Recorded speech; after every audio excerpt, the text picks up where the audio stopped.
संपूर्ण वास्तुशास्त्र की जानकारी।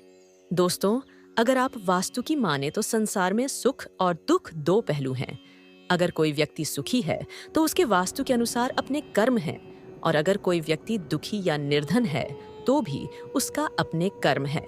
आप माने या न माने दोस्तों, वास्तु का हमारे जीवन में बहुत ही गहरा प्रभाव पड़ता है, क्योंकि वास्तु का संबंध सीधे ग्रहों और नक्षत्रों से होता है, और उन ग्रहों और नक्षत्रों का संबंध हमारे जीवन से होता है। इसीलिए संपूर्ण वास्तु की जानकारी हर मनुष्य को जरूर होना चाहिए। जी हाँ दोस्तों, आपने सही सुना। आज का वीडियो बहुत ही खास होने वाला है, क्योंकि संपूर्ण वास्तुशास्त्र की जानकारी आपको एक ही वीडियो में मिलने वाला है। वास्तुशास्त्र वो विज्ञान है जो प्रकृति के 5 तत्वों, ग्रहों और अन्य ऊर्जाओं को संतुलित करता है। तो दोस्तों, चलिए जानते हैं संपूर्ण घर का वास्तु टिप्स। नंबर 1, घर के लिए वास्तु टिप्स। घर का मुख्य द्वार अंदर की ओर खुलने चाहिए। इससे घर के अंदर ऊर्जा बनी रहती है। घर के कोई भी दरवाजे या खिड़कियां खोलते या बंद होते समय आवाज नहीं होनी चाहिए। घर में कटे फटे पर्दे का इस्तेमाल नहीं करना चाहिए। इससे नकारात्मक ऊर्जा घर में प्रवेश करती है। वास्तुशास्त्र के अनुसार घर का रंग पीला या नारंगी सबसे उपयुक्त माना जाता है। नंबर 2, बेडरूम के लिए वास्तु टिप्स। बेड हमेशा पूर्व पश्चिम दिशा में ही लगाना चाहिए। गोल या अंडाकार बेड नहीं होना चाहिए। बेड के सामने कभी भी दर्पण ना लगाएं, क्योंकि सोते हुए व्यक्ति का प्रतिबिंब बनना अशुभ माना जाता है। उत्तर दिशा में सिर करके कभी नहीं सोना चाहिए। पूर्व दिशा में सिर करके सोना शुभ माना जाता है। बेडशीट का रंग सफेद या फिर गुलाबी होना शुभ माना जाता है। कटे फटे बेडशीट का इस्तेमाल कदापि न करें। बेडरूम में कटे फटे पर्दे का इस्तेमाल करने से नकारात्मक ऊर्जा घर में प्रवेश करती है। बेडरूम में कभी भी मंदिर न बनवाएं। बेडरूम में कभी भी अपने पूर्वजों या भगवान का फोटो न लगाएं। बेडरूम में कभी भी किसी दिशा में फ्रिज को न रखें। बेडरूम का रंग नीला, गुलाबी, हरा, पीला, भूरा, बैंगनी, नारंगी या सफेद रंग आप अपने पसंद या अपनी राशि के अनुसार रख सकते हैं, क्योंकि नीला रंग सुखदायक और आराम का, जबकि गुलाबी शक्ति और प्रेम का प्रतीक माना जाता है। हरा रंग सहजता और राहत का प्रतीक है। पीला रंग संतोष, बुद्धि और प्रसन्नता का प्रतीक है। भूरा रंग आराम और शान का एहसास दिलाती है, जबकि बैंगनी रंग गरिमा, संतुलन और करुणा को दर्शाती है। बेडरूम का दक्षिणी दीवार नारंगी रंग का होना चाहिए, क्योंकि वास्तु के अनुसार यह रंग आत्मसम्मान, समृद्धि और स्वास्थ्य का प्रतीक है। दोस्तों, बहुत लोगों को सफेद रंग काफी पसंद है। आप अपने बेडरूम को सफेद रंग से भी रंग सकते हैं। वैसे तो वास्तु के अनुसार सफेद रंग शांति और पवित्रता को दर्शाता है। नंबर 3, रसोई घर का वास्तु टिप्स। दोस्तों, कहा जाता है रसोई घर किसी भी घर का सबसे महत्वपूर्ण हिस्सा होता है, क्योंकि घर में सकारात्मक या नकारात्मक ऊर्जा यहीं से प्रवेश करती है।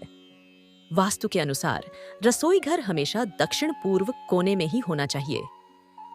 रसोई घर बनाने का दूसरी सबसे अच्छी जगह घर का उत्तर दिशा माना जाता है। किचन का स्लैब ऐसा बनाना चाहिए कि खाना पकाने वाले व्यक्ति का मुख पूर्व दिशा की ओर हो। सिंक उत्तर पूर्व दिशा में लगाना चाहिए। गैस चूल्हा दक्षिण पूर्व कोने में रखना चाहिए। कोई भी विद्युत उपकरण रसोई घर के दक्षिण पूर्व कोने में रखे जाने चाहिए। रसोई घर में बर्तन हमेशा पश्चिम दिशा में रखे जाने चाहिए। ऐसा संभव न हो सके तो दक्षिण दिशा में भी रखा जा सकता है। फ्रिज को दक्षिण पश्चिम दिशा में रखना शुभ माना जाता है। अगर ऐसा संभव न हो सके तो उत्तर पूर्व को छोड़कर किसी भी कोने या दिशा में रखा जा सकता है। रसोई घर में स्टोरेज कैबिनेट दक्षिण पश्चिम दिशा में होने चाहिए। रसोई घर में एक ही खिड़की, वह भी पूर्व दिशा में होने चाहिए। वास्तु के अनुसार रसोई का सर्वोत्तम रंग केसरिया, हरा, नारंगी या पीला माना जाता है। नंबर 4, बाथरूम का वास्तु टिप्स। बाथरूम हमेशा घर के उत्तर पश्चिम दिशा में होने चाहिए। बाथरूम रसोई घर के सामने या आसपास नहीं होने चाहिए। बाथरूम में हमेशा बाल्टी या टब पानी से भरकर रखें। अगर वह खाली हो तो उसे उल्टा करके रखें। इससे घर में समृद्धि बनी रहेगी। बाथरूम के दरवाजे के सामने कभी भी दर्पण न लगाएं। इससे नकारात्मक ऊर्जा का संचार होता है। बाथरूम के अंदर उत्तर या पूर्व दिशा के दीवार पर दर्पण लगाएं। गोलाकार या अंडाकार दर्पण लगाने से बचें। बाथरूम में नल से हमेशा पानी नहीं टपकने दें, इससे घर की समृद्धि चले जाती है। नंबर 5, पूजा घर के लिए वास्तु टिप्स। पूजा घर में हमेशा एक ही भगवान का एक से अधिक प्रतिमा या चित्र स्थापित न करें। भगवान का प्रतिमा या फोटो टूटी फूटी या खंडित अवस्था में न रखें। पूजा घर में पूर्वजों की तस्वीर न रखें। यदि बहुमंजिल इमारत हो तो पूजा घर भूतल पर ही रखने का प्रयास करें। पूजा घर में कबाड़ या बेकार चीजों को न रखें, इससे नकारात्मक ऊर्जा का संचार होता है। पूजा घर का दीवार कभी भी बाथरूम से सटे हुए नहीं होने चाहिए। पूजा घर कभी भी सीढ़ी के नीचे नहीं होने चाहिए। पूजा घर में मूर्तियों की ऊंचाई 9 इंच से अधिक या 2 इंच से कम नहीं होने चाहिए। मूर्तियों या प्रतिमाओं को हमेशा एक दूसरे से कम 1 इंच की दूरी पर रखनी चाहिए। अगर दीपक एक से अधिक मुंह वाला हो तो ध्यान रखें कि उसमें डाले गई बत्तियां एक दूसरे से उलझे ना हो। पूजा घर के दीवार का रंग सफेद, हल्का पीला या नीला रंग सबसे शुभ माना जाता है। पूजा घर का खिड़की पूर्व दिशा में होना चाहिए। पूजा घर को कभी भी अंधेरे में नहीं रखना चाहिए। यदि पूजा घर गलती से दक्षिण पश्चिम दिशा में बन गया है तो आप अपने घर में राहु यंत्र अवश्य रखें। पूजा घर में मूर्तियों का मुख्य दक्षिण दिशा की ओर नहीं होनी चाहिए। कभी भी मूर्तियों को फर्श पर नहीं बल्कि एक निश्चित ऊंचाई पर रखनी चाहिए। पूजा घर में गणेश और देवी लक्ष्मी की मूर्ति को उत्तर पूर्व दिशा में ही रखें। नंबर 6, लिविंग रूम के लिए वास्तु टिप्स। वास्तु के अनुसार लिविंग रूम का मुख उत्तर पूर्व या उत्तर पश्चिम दिशा में होना चाहिए। यदि आपका पूजा कक्ष लिविंग रूम में स्थित है तो इसे कमरे के उत्तर पूर्व दिशा में होना चाहिए। सोफा हमेशा उत्तर पश्चिम दिशा में लगाएं। यदि आपका घर दक्षिण मुखी है तो वास्तु के अनुसार लिविंग रूम दक्षिण पूर्व दिशा में होना चाहिए। लिविंग रूम में महाभारत या ताजमहल का फोटो नहीं लगानी चाहिए। नंबर 7, घर के बगीचे के लिए वास्तु टिप्स। कहा जाता है कि घर का बगीचा अगर वास्तु के अनुसार हो तो घर में सौभाग्य आता है। घर के बगीचे के उत्तरी पूर्वी दिशा में तुलसी का पौधा अवश्य लगाएं। विजयादशमी के दिन शमी का पौधा लगाना काफी शुभ माना जाता है। अपने घर के बगीचे में मोहनी का पौधा और मनी प्लांट अवश्य लगाएं। अपने घर के बगीचे में कभी भी कांटेदार या दूध निकलने वाले पौधे न लगाएं। नंबर 8, लॉकर का वास्तु टिप्स। दोस्तों, लॉकर किसी भी घर का एक अहम हिस्सा होता है क्योंकि इसमें लक्ष्मी का वास होता है। इसीलिए कैश लॉकर को हमेशा दक्षिण या दक्षिण पश्चिम दीवार पर रखना चाहिए। लॉकर के सामने दर्पण रखना बहुत ही शुभ माना जाता है।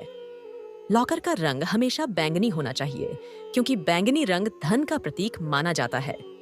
वास्तु के अनुसार लॉकर रूम के लिए सबसे अच्छा रंग पीला है। पीला रंग प्रचुरता, खुशी, शुभता और पूर्णता का प्रतीक है। लॉकर के अंदर कोई दर्पण नहीं होना चाहिए क्योंकि इससे नकदी का प्रवाह बाधित हो सकता है और अनावश्यक लेन देन बढ़ सकता है।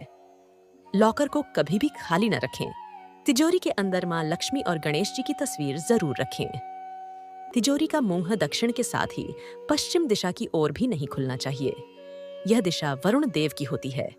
इस दिशा में तिजोरी रखने से धन पानी की तरह व्यय होता है। नंबर 9, स्टडी रूम के लिए वास्तु टिप्स। स्टडी रूम का रंग हमेशा सफेद रखने का कोशिश करें। स्टडी टेबल हमेशा पूर्व की दिशा में ही होना चाहिए। स्टडी रूम में पूर्व उत्तर की ओर खिड़की होगी तो श्रेष्ठ रहता है। स्टडी रूम में माता सरस्वती और गणेश देवता का फोटो अवश्य लगाएं। स्टडी रूम में कभी भी झूठे बर्तन नहीं रखना चाहिए। स्टडी टेबल और दीवार के बीच थोड़ी जगह अवश्य रखें। स्टडी टेबल का रंग पीला होने से शुभ माना जाता है। छात्रों को पढ़ाई करते समय पूर्व या उत्तर दिशा की ओर मुंह करके बैठना चाहिए। किताबें या पढ़ाई का अन्य सामान दक्षिण या पश्चिम दिशा में रखें। स्टडी रूम में आपकी कुर्सी के पीछे दीवार नहीं होनी चाहिए। वो हिस्सा खुला स्थान हो तो उत्तम होगा। नंबर 10, सीढ़ी का वास्तु टिप्स। दोस्तों, सीढ़ी किसी भी घर का एक अहम हिस्सा होता है।